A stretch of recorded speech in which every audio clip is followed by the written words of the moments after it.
This past January, I was in Texas. Imagine that. Pale sunshine, crisp winds, and enduring fauna.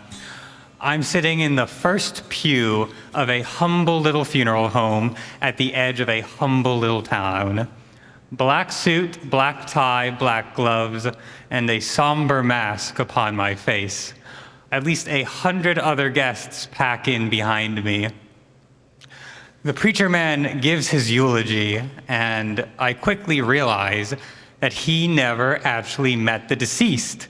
Because according to him, my late Uncle Ray was a lamb returning to the arms of Christ, an angel who's earned his wings, a wonderful crop harvested too early by God, all the cliches.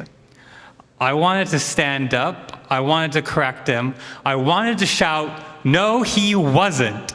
My late Uncle Ray was a no-good alcoholic, a neglective, no-good parent, and a reckless, no-good thrill seeker.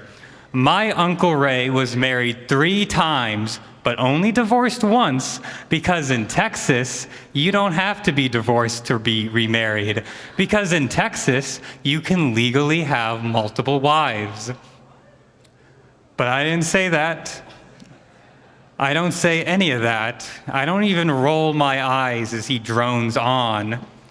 Instead, I think back to the wake. I think back to a few hours earlier.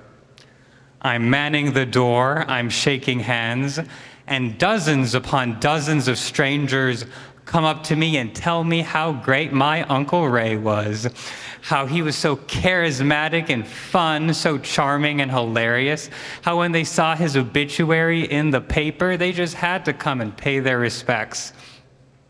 One woman I never met talked about him as if they dated.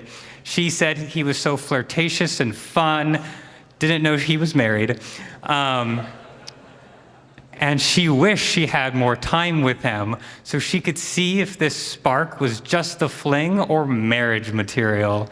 Yuck. And then a convenience store owner, he told me he always brightened up the staff, whether it was late night beer runs, early morning beer runs, the staff was just happier when he was around. And then 2 nurses who tended to him in the last year of his life, 2 nurses who saw his liver fail him. They said he was delightful, a good patient even, when he could muster the strength. And even then, I gritted my teeth. I wanted to tell them the truth, that this person they thought so highly of neglected his kids, neglected his bills, neglected all of his responsibilities. My Uncle Ray once got so drunk, he stole a cop car and crashed it. But somehow, that silver-tongued bastard talked down his sentence into just community service. My late Uncle Ray is the reason it's illegal in Victoria, Texas, to ride a horse while intoxicated. An RUI, if you will. He knew better than to drive with a suspended license, but you don't need a license to ride a horse. Plus, the horse knows the way back. So after a few weeks of safe travels, he got bolder, rowdier, drunker, and he rode that horse like a cop car. He rode it through neighborhoods, through yards, through not 1, but 2 speed traps, where the police caught him. But since riding under the influence wasn't illegal, there wasn't a whole lot they could do. But I don't say that. I don't say any of that. I just smile and thank them for coming.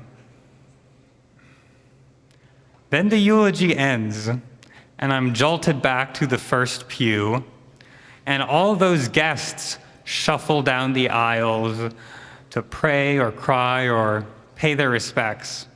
But I didn't care. I didn't want to be there. So instead, I drift deeper into memories. Years ago, before my uncle's casual drinking became solo competitive drinking, he used to help people get rid of dangerous snakes invading their yards. and the occasional alligator. But once he was called out for a rattlesnake, but could only find the shedded skins of a rattlesnake, so he used it to pull a prank. He invited the elderly homeowners out to see the rattlesnake he caught, and as they cautiously approached the back of his truck with what they thought was a loose rattlesnake, he shook a maraca from behind his back and scared that poor elderly couple shitless. But once they learned it was a prank, they all had a good laugh, and my uncle did eventually hunt down that rattlesnake. And years before that, he found 2 baby owls crying out in his yard, crying and injured, clearly abandoned. And instead of shooting the problem, as so many Texans want to do, he took them in. He researched how to care for them, and he built a custom enclosure for them. When he learned that they could not return to the wild, he donated them to a wildlife sanctuary, where they became animal ambassadors.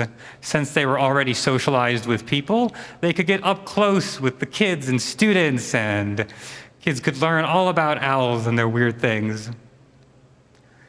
And years before that, when I was just a kid, I woke up in the middle of the night and caught my Uncle Ray with a stolen horse. A skittish, malnourished, and clearly injured horse. He had stolen it in the middle of the night from a rotten, abusive owner, and slowly but surely, he helped the horse heal. And I know that that horse lived the rest of its life with a loving and caring family.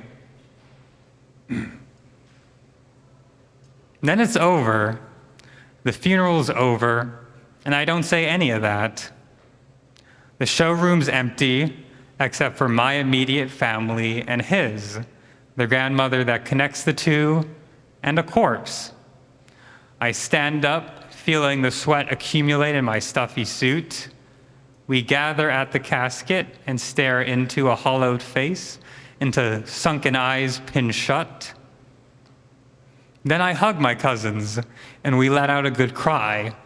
One of my cousins, his son in fact, is a 6'5", 300-pound football star, and he crushes me in a cathartic yet loving hug.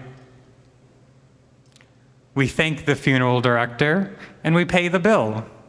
And we exit that humble little funeral home and enter the dreary sunlight of a pale Texas winter under a vast empty sky among vast empty land.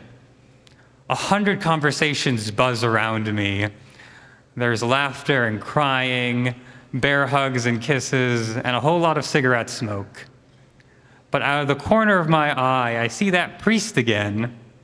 And he's talking, he's sharing stories, he's crying and laughing and waving away secondhand smoke. And he's talking to my family as if he's a member, as if he's just sharing a beer with them. And I think maybe he knew a little bit more about my family. Maybe he knew a little bit more about my Uncle Ray than I originally thought. Thank you, everyone. Enjoy the show.